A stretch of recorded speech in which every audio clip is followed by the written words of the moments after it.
En mediados del siglo XIX, en la región de Santo Antonio, vivía el coronel Ramiro Albuquerque, un hombre respetado y temido, dueño de la próspera fazenda Cana Verde. Sus vastos campos de caña de azúcar se mecían con el viento como un mar verde, pero escondían mucho dolor y sudor humano. María das Dores era una de las esclavas más dedicadas de la hacienda, con apenas 22 años. Tenía el cuerpo marcado por el trabajo agotador en el corte de la caña.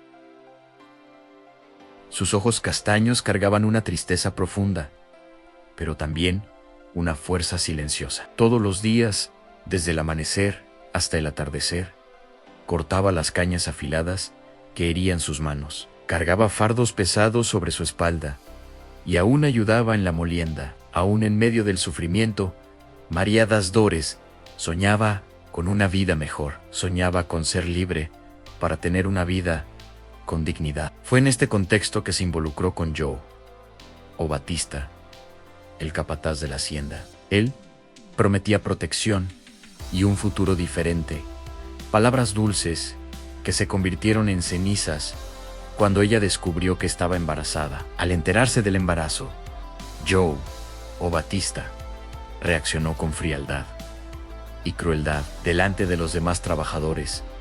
La humilló públicamente. Este niño no es mío. Debes haberte acostado con otro. No quiero responsabilidad por hijo de esclava. Quítate de mi vista. Las palabras cortaron el corazón de María das Dores como un cuchillo afilado.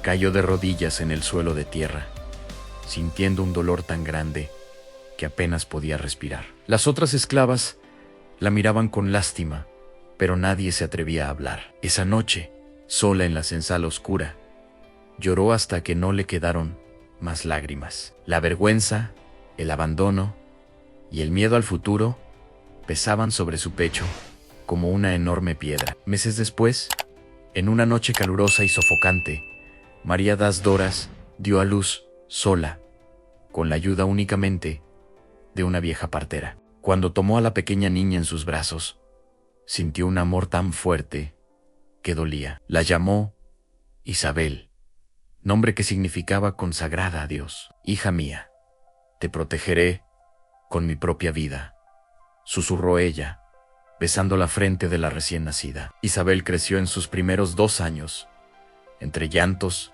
y el cariño de su madre. María das Dores trabajaba aún más duro, pero siempre reservaba un momento para cantarle bajito a su hija y contarle historias de esperanza. Sin embargo, el coronel Ramiro Albuquerque no gustaba de problemas en su hacienda. Al descubrir que la niña era hija del capataz, decidió deshacerse de la situación. En un día gris de lluvia fina, ordenó la venta de María das Dores y de la pequeña Isabel. El carruaje llegó temprano. La madre abrazaba a su hija contra su pecho, con el corazón acelerado de desesperación. «Por favor, coronel, no me quite a mi hija», suplicó ella, arrodillándose a sus pies. Pero el coronel fue implacable. Joe, o Batista, el padre de la niña, observó todo desde lejos, con la mirada fría, sin mover un dedo para ayudar. El dolor del rechazo se repetía una vez más. El viaje hasta la fazenda, ese o vento en Cachoeira do Campo, fue largo y sufrido. El carruaje traqueteaba por los caminos en mal estado. María das Dores protegía a Isabel de la lluvia y del frío, cantando para calmarla, mientras las lágrimas corrían silenciosas por su rostro. Sentía el corazón roto, pero se juraba a sí misma que no se entregaría a la desesperación. Al llegar a la nueva hacienda, el capataz la recibió con dureza, pero la señora Teresa, esposa del dueño, notó la mirada sufrida de María das Dores y permitió que trabajara en el jardín de la casa grande, lejos del corte más pesado. Isabel, aún pequeña, jugaba entre los cafetales, mientras su madre, aunque exhausta, nunca dejaba de enseñarle el valor del coraje, la dignidad y la fe. Fueron años duros. María das Doras trabajaba desde que salía el sol hasta que se ponía, pero su amor por su hija era su mayor fuerza. Soportaba la humillación del pasado y el cansancio del presente con la cabeza en alto. Isabel crecía observando la fuerza de su madre, aprendiendo que incluso en los mayores dolores, una mujer puede permanecer de pie. Los años pasaron como las hojas al viento. En las plantaciones de café, Isabel creció fuerte y hermosa, con 19 años de edad. Sus ojos castaños cargaban la dulzura de su madre, pero también una determinación que impresionaba a todos. Trabajaba en la cosecha del café desde temprano, con manos hábiles, separando los granos rojos con cuidado. A pesar de la vida dura, Isabel siempre tenía una sonrisa gentil para las demás trabajadoras y ayudaba a su madre anciana con dedicación incansable. María das Doris, ahora con cabellos grises, observaba a su hija con orgullo y preocupación. Sabía que la belleza de Isabel podía traer peligros en una hacienda donde las reglas eran duras. Por eso repetía todos los días: hija mía, mantén el corazón puro y la cabeza en alto. El mundo es cruel, pero Dios lo ve todo. Eduardo Fejera, hijo único del coronel Vicente, era un hombre diferente de la mayoría de los hacendados de la época. A sus 28 años, había estudiado en Salvador y regresado con ideas de justicia y libertad que escandalizaban a su padre. Pasaba largas horas en la veranda de la casa grande, leyendo libros prohibidos y observando el trabajo en los campos. Fue allí donde comenzó a notar a Isabel. Al principio, solo era admiración. Veía cómo ella ayudaba a un niño caído, cómo consolaba a una compañera de trabajo cansada y cómo cuidaba a María das Doras con tanto cariño. Poco a poco, la admiración se convirtió en un sentimiento profundo. Eduardo pasaba noches sin dormir, luchando contra sus propios pensamientos. ¿Cómo podía un hombre de su posición amar a una esclava? Pero su corazón no obedecía las reglas de la sociedad. Un día, durante una fuerte tormenta, una rama pesada cayó sobre Isabel mientras recogía café. Eduardo corrió sin pensarlo, sacándola del peligro y cargándola en sus brazos hasta la casa grande. Mientras la curaba, confesó lo que guardaba desde hacía tanto tiempo. Isabel, ya no puedo ocultarlo. Desde que te vi crecer, mi corazón te pertenece. No te veo como esclava. Veo a una mujer digna, valiente y llena de luz. Quiero darte una vida nueva, lejos de este dolor. Isabel quedó paralizada. Las lágrimas rodaron por su rostro. Recordaba el rechazo que había sufrido su madre y temía el mismo destino. Señor Eduardo, esto es imposible. Soy una esclava. A su padre nunca lo permitirá. El mundo nos destruirá, respondió ella, con la voz temblorosa. Pero Eduardo no se rindió. Durante meses, luchó en silencio. Habló con su padre, quien reaccionó con furia. ¿Te has vuelto loco? ¿Casarte con una esclava? Esto manchará el nombre de la familia. La madre de Eduardo, señora Teresa Iniciaumenchi Xoqueadau, terminó conmoviéndose con el verdadero amor de su hijo. Intercedió en secreto. Eduardo gastó gran parte de su herencia para conseguir la carta de libertad. Fueron días de tensión, discusiones acaloradas y amenazas de desheredarlo, pero su amor era más grande que el miedo. Finalmente, llegó el día. Isabel y María das Doras recibieron sus cartas de alforria. La emoción fue indescriptible. María das Doras cayó de rodillas, besando las manos de su hija y agradeciendo a Dios entre sollozos. Hija mía, estás libre. Después de tanto dolor, estás libre. La boda fue sencilla, realizada en el jardín de la hacienda, con pocos testigos fieles. Isabel vestía un sencillo vestido blanco, hecho por su madre. Cuando Eduardo tomó su mano y dijo: prometo amarte y respetarte todos los días de mi vida, Isabel sintió que todo el sufrimiento del pasado había valido la pena. A partir de entonces, Eduardo transfirió varias tierras de café al nombre de Isabel, convirtiéndola en una mujer propietaria y respetada. Juntos, comenzaron a cambiar la hacienda, redujeron las horas de trabajo, mejoraron la alimentación de los trabajadores y soñaron con un futuro más justo.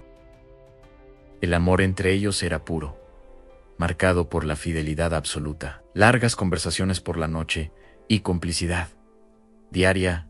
Ana Isabel floreció. De joven asustada, se convirtió en una mujer fuerte que administraba parte de las tierras con inteligencia y compasión. María das Doras, ahora libre, vivía en una casita cómoda y veía a su hija realizada. En los momentos más felices, madre e hija se abrazaban y recordaban las noches de llanto en la senzala, agradeciendo por la transformación. Eduardo e Isabel construyeron una unión basada en el respeto, la confianza y el amor verdadero. Juntos enfrentaban las críticas de la sociedad, pero nada sacudía lo que sentían el uno por el otro. Años después, una gran plaga azotó las plantaciones de caña de azúcar en varias regiones de Bahía. Por la enfermedad se propagó como fuego, destruyendo cosechas enteras. La famosa Fazenda Cana Verde del difunto coronel Ramiro Albuquerque